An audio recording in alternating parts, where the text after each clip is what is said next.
Morning. Good morning, everybody. Hey, it's Tuesday. It's funny how that happened. Time goes by so quickly. Are you making the most of the time that you have? We had like what, 3 or 4 minutes before we were going to go live, and I'm standing there, and It was an eternity. It's amazing your perception of time. Now, I could have said, oh, I've only got 2 or 3 minutes or 3 or 4 minutes. Instead, I'm like, okay, well, what can I do? And I've made the bed. I've emptied the dishwasher, took care of a bunch of dishes, picked up around the house, all in like a matter of 2 or 3 minutes. It's amazing how we perceive time or lack of time, or it's about perception. And that's what my post was about this morning. It's all relative. It's perception, and everybody's perception is different because of the way you were brought up, the experiences that you've had. So the thing I want to say about perception, and be gentle with yourself with your perception, and be gentle with others. Just because somebody doesn't see something the same way as you doesn't mean they're necessarily a bad person. So I see a lot of people trying to force others to see things the way they see things, and it doesn't work that way. Everybody's different. Everybody has a different perception of what is taking place at any particular time, and you probably just ask any police officer that. Well, I was just going to say, if you observe the same event, all report it differently. Right. I was just going to say that if you have a story or somebody saw a specific event, you've got 10 people that saw that same event, and they all recounted it. Their perceptions of that event are all going to be different. Some may be similar, but we all have different perceptions. So if somebody has a perception about you that you don't feel is correct, who cares? I don't really care. You know who you are. You know what you need to work on. Your response to that is what matters, right? So that will also tell you whether or not if you're responding to people that have a different perception of you than you would like, and you're responding in a bad way or a negative way or a way that's not good for you, then maybe you need to take a look at yourself, and you need to grow in that area. So that's what I have to say this morning. And let's segue that right into lifting weights, which, how your body perceives what's happening is important as well. How you are conscious, the degree to which you are conscious of your movements while you're doing them is going to be directly related to the results that you get.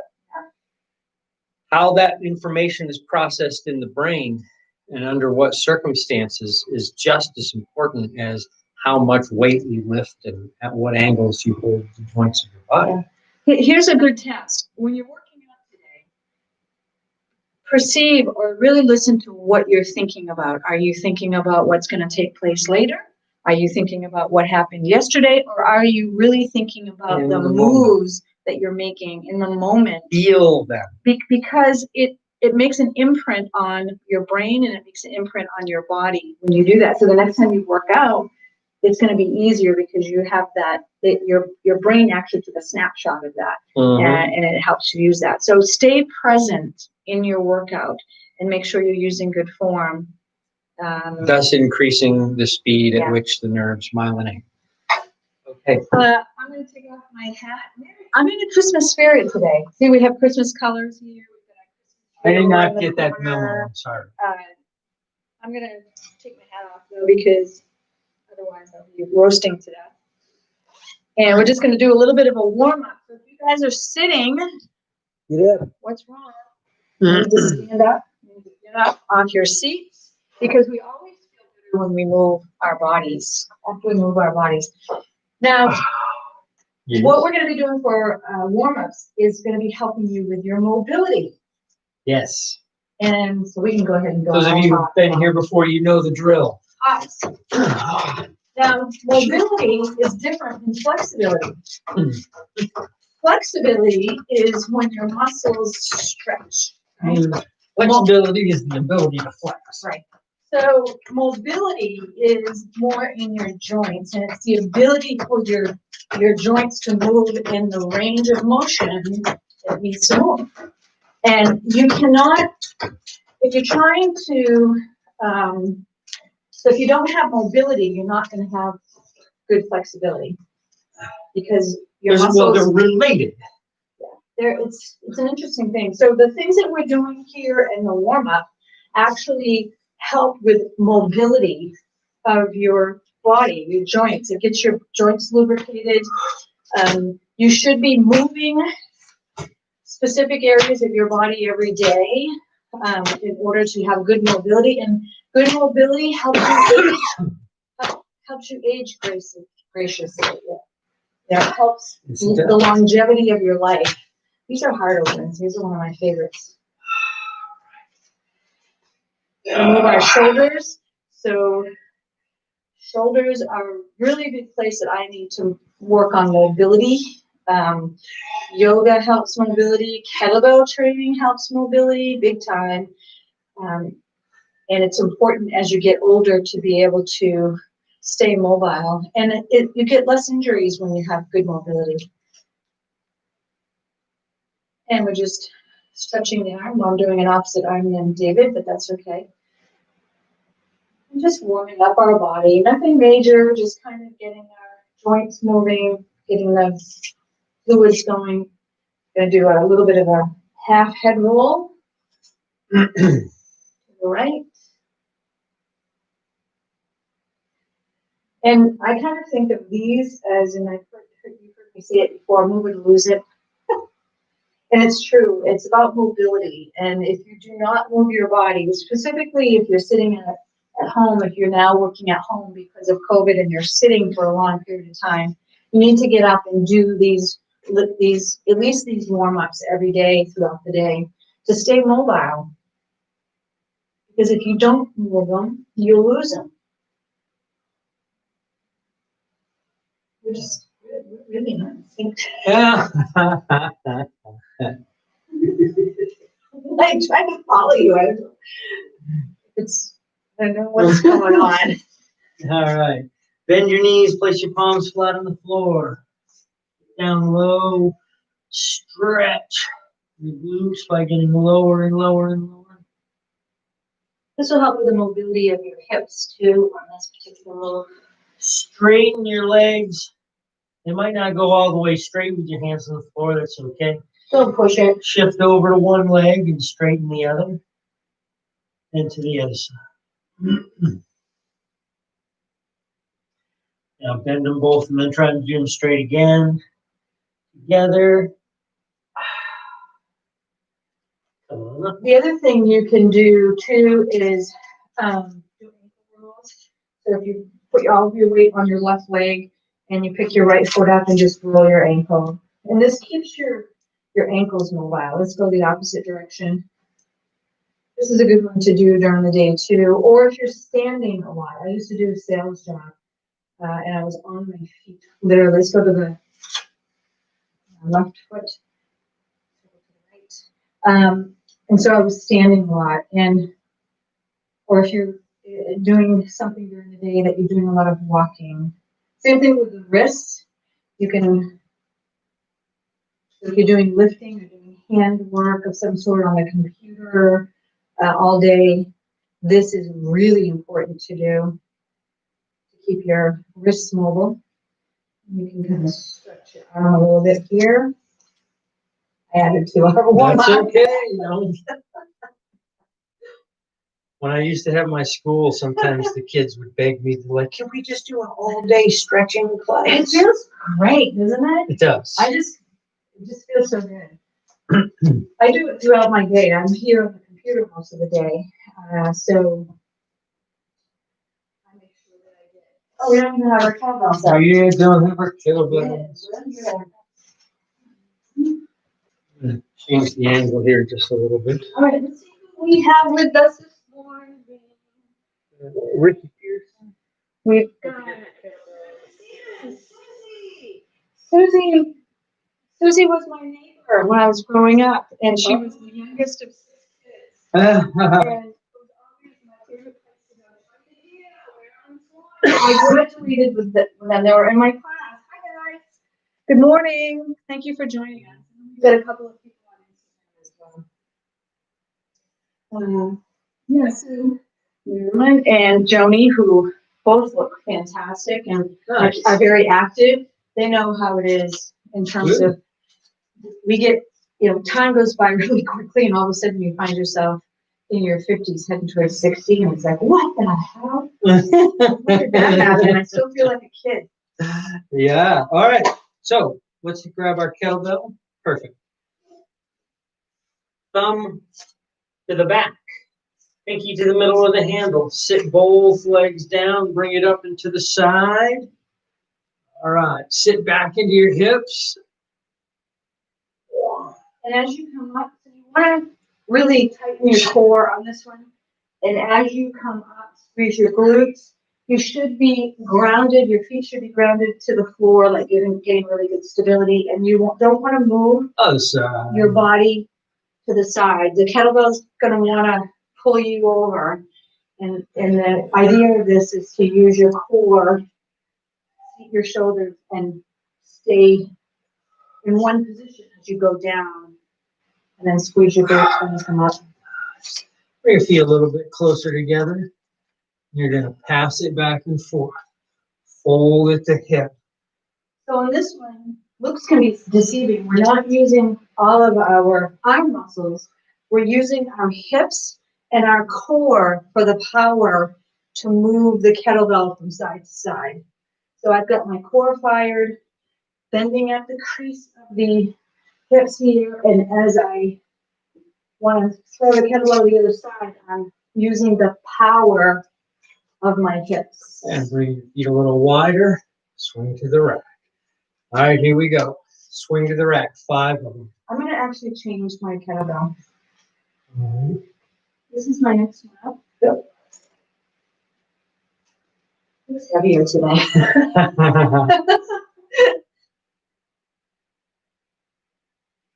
Okay. All right, here we go. We're going to do 5 of them. Swing. 1.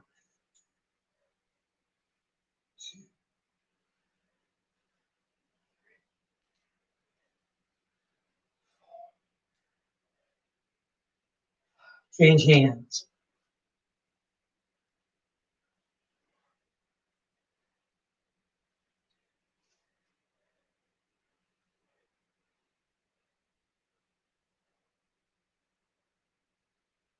Change again. Now we're going to swing to the rack, but we're going to swing to the side. So I have the kettlebell in my left hand. I'm going to swing it to the left. Again, I'm not going to let my elbow leave my body. I'm going to keep it pinned and bring it around. Here we go. 1. I'm going to have to go from smaller to that one. 2. 3. 4. Interesting. 1. Okay, swing and change hands. I have the kettlebell now in my right hand. I'm going to swing to the right. Cross in front of me, re-rack. May find one arm easier than the other. If you're left-handed, that's what I'm discovering. Change to the other hand.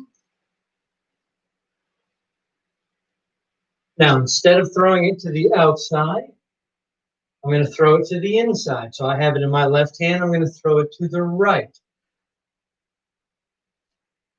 1.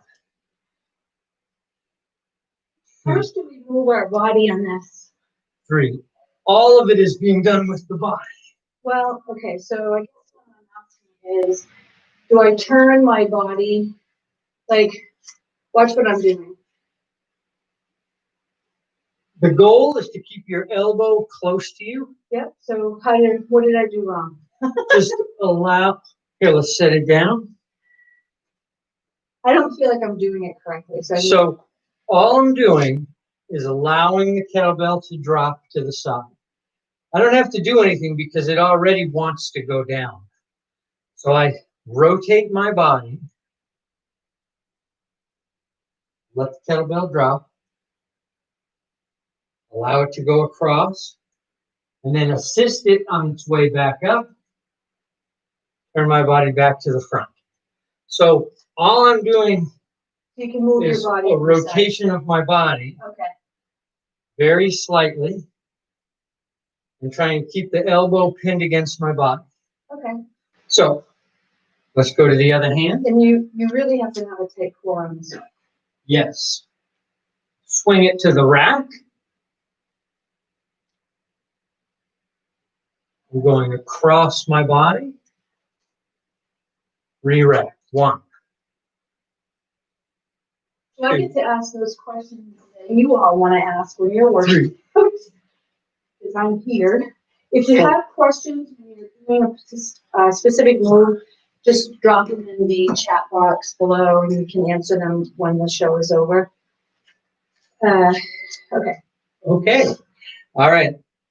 We're going to move now to the high pull. Now, whatever we can do on this plane, swings, high pull, racks, presses, snatches, all of those exercises that we can do here on this plane called the sagittal plane, right? We can also do on this plane, right? This is the coronal plane. So I can swing, I can rack and press, I can snatch. I can also, on this side, swing, high pull, rack and press, even snatch. Does your feet stay in the front when you do the side? When you're doing it? My feet don't move. Okay. My knees are slightly bent, and I'm shifting at the hip, just like I would shifting back, but instead of folding at both hips at the same time, I fold at one hip or the other, make my rotation. Now I keep my knees slightly bent, and I don't torque the knee. I make the movement at my hip, just like with every other exercise. Okay, so we're going to do some high pulls. So these ones are going to be to the front on that anterior or sagittal plane. So reach down, thumb back, pinky to the middle of the hand. Power dynamic is the same. Start your swinging. High pull.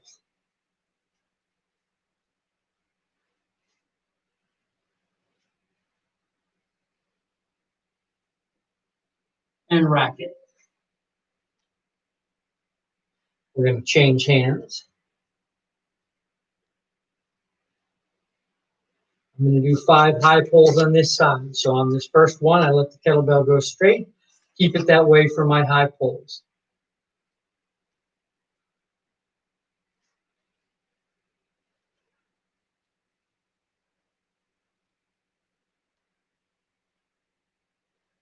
Rack it. Same here.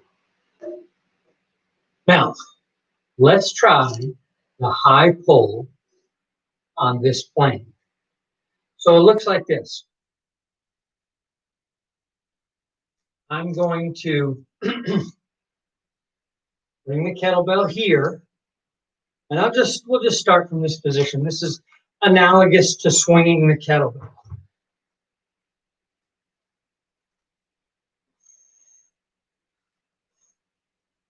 Just a little pull, push. Pull, push. Give it a try. Start it swinging sideways. Do I put the hand position in the same spot? Same position. Just swing it back and forth. I would go down to a smaller kettlebell.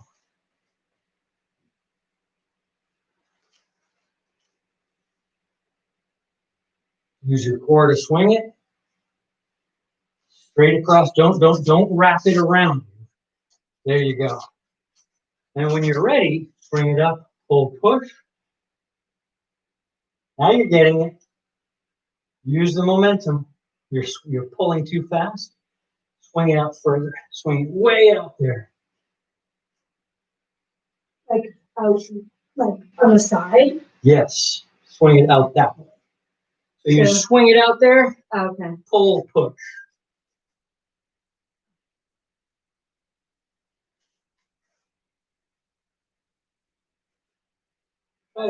Try the other side.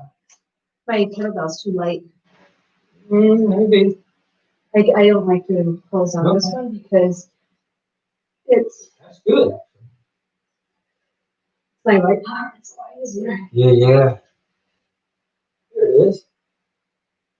Nice. And set it down. So It's hard. it's control. A lot of this stuff, we have the strength to do it. Yeah. But to coordinate all that movement with strength and control, that's what takes a little bit of time. Yeah, it's hard. Well, the first time you do anything is going to feel strange, awkward, and wrong. It's because you haven't done it. The neurology is not equipped to do that exercise and for it to feel anything but weird because it's a new thing. But once that settles in a little bit, it'll be like second nature. It's just like anything else. Like anything you said. And particularly because you've already got some experience with the kettlebell, these will come very quickly. Okay, let's move off from the coronal plane. Bring the kettlebell to the rack position. We're going to do some overhead work.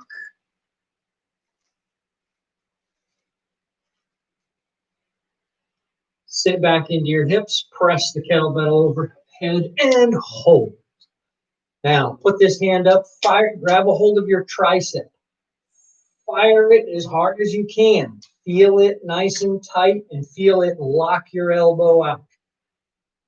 Once it's locked, grab a hold of your forearm and hold downward.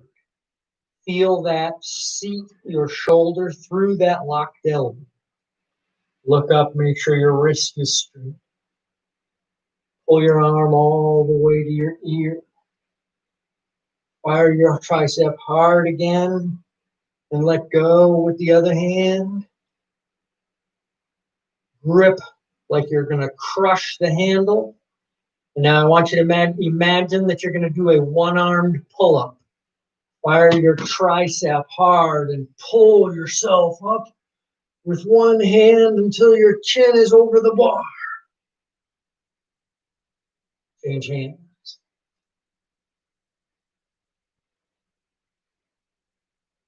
Sit back into your hips, press overhead. Fire the tricep hard, reach around and feel it. Once you know it's fully fired, reach up and grab your forearm and pull your arm down into the shoulder socket. Crush the handle, squeezing it hard. Fire your tricep again. Make sure your arm goes to your ear. Now, one-armed pull-up.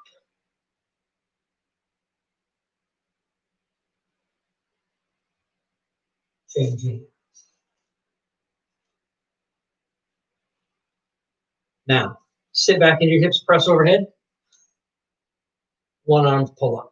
Pull it down hard, hard, nice and slow. Use your hips, press it overhead. Pull slowly. Reach around, feel your latissimus dorsi fire. The big sheet of muscle on your back and side. Press. Pull.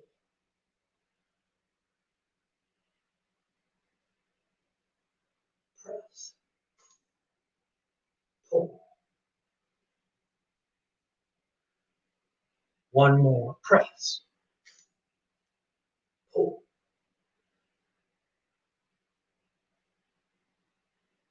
Changing. Use your hips, press overhead. Fire your lats, crush the handle. One-armed pull up.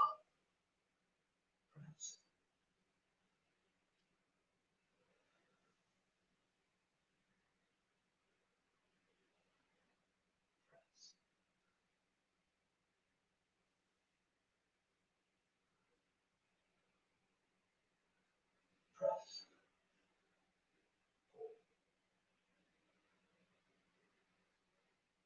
Set it down. Nice. Those are called negatives. We're using the upward motion, we're using our momentum and full power, but it's on the return that we're doing it nice and slow, putting a lot of effort and control in it, and building up our connection, our neurological connection to the lats. Ah, nice. All right, let's do some more endurance training now. We have a few minutes. Let's do. We're doing swings. Or let's no, let's do snatches overhead. Go ahead and keep that weight. Yeah. And we're gonna do. Let's see. We'll do sets of 10, and we're gonna do 3 sets of 10 on each side, so a total of 60 snatches. Okay. It's a lot. It is a lot. So I'm using my lighter weight. It's not the lightest weight that I use, but it's the one that is comfortable for me. So as I go along to get to 60, I'm going to need this in order to make it to 60. Absolutely. And you know, using a lighter weight is not a big deal at all, because most of what we're doing here does not require anywhere close to your full maximum potential. This is literally training the neurology and connective tissue. Well, this is another perception. Just because I'm using a lighter weight does not mean that I'm not working my body. That's right. The working is internal. And a lot of us don't want to go down to a lighter weight when we're doing a specific move because we think that we're going backwards. Mm-hmm. It's not true. That's a perception of you because that's what you've been taught. It's not true. I can go longer with this, and this is still challenging. I'm still challenging myself, but I'm not going to use a heavy weight where I think I'm going to get injured to do 60. Yep. Okay, here we go. Reach down, grab the kettlebell by the handle. Using your hips overhead. 1, 2, 3, 4,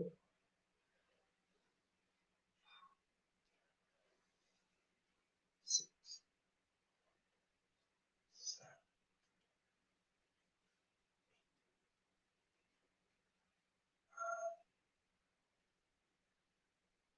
Change hands.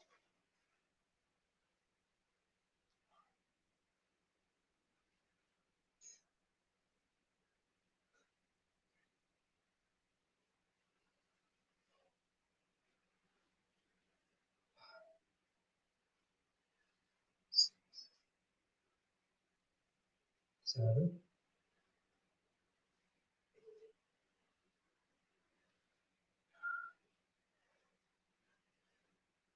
Change hands.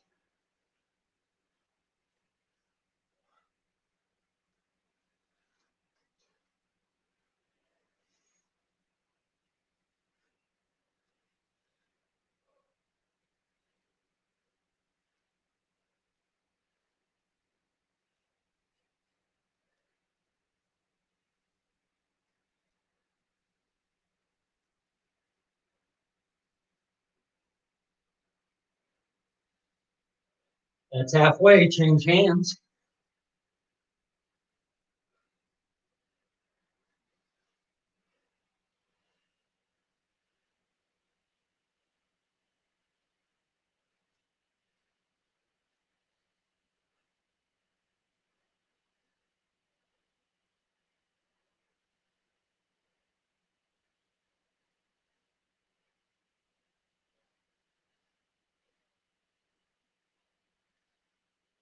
Change hands. One more set on each side.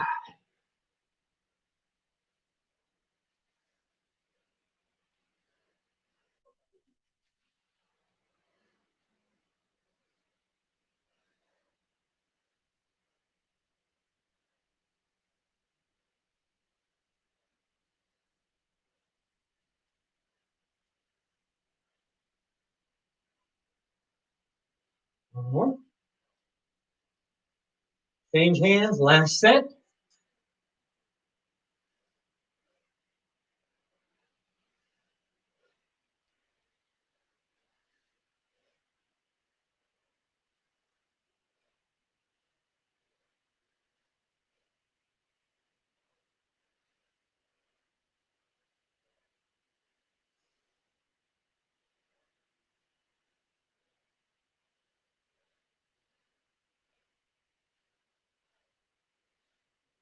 Put it down. Oh, that's great cardio work. That's why I love kettlebell, because it works your entire body. Kettlebell, cardio. Ladies, if you're looking to trim up your waist, kettlebell is the perfect thing to get your, I mean, I have the best abs I've ever had, and I've done a lot of workouts, a lot of different workouts. And this has really been the most consistent all the way around my, so I don't have that spare tire anymore. And that's really saying something because I'm 60. And this is where You're not 60. Almost 60, 58. But this is where we keep a lot of disease. So if you have a lot of extra weight here in the middle, you're going to want to get rid of that and work your inner core. So, but thank you so much for being with us here today. We appreciate your support. I hope you're working out with us. This is what you need in order to feel better. We're in some really dark times right now, or we can perceive them to be, the best times. We've actually had the best year Ever. Of our lives. No, So, maybe not ever. Pretty damn close. yeah, I mean, considering what is going on in the world, Some of the most fun, we've had, most interesting. the best year. It's our perception of what's going on. We don't have to take somebody else's perception as our reality. So anyway, sending you love, joy, peace, happiness, sending special healing energies to those of you in the world who are suffering today, in the hopes that you find some peace in your day. My mom has no electricity. It's day number, 2 or 3? Coming on 3. I think this she's is 3. 78. She's there with her sister, and her sister just had surgery on Fridays. They have no power. They have a little generator. But be grateful for what you have today. Indeed. Be grateful for what you have. Thank you so much. We'll see you tomorrow morning at 8 a.m. for another fantastic.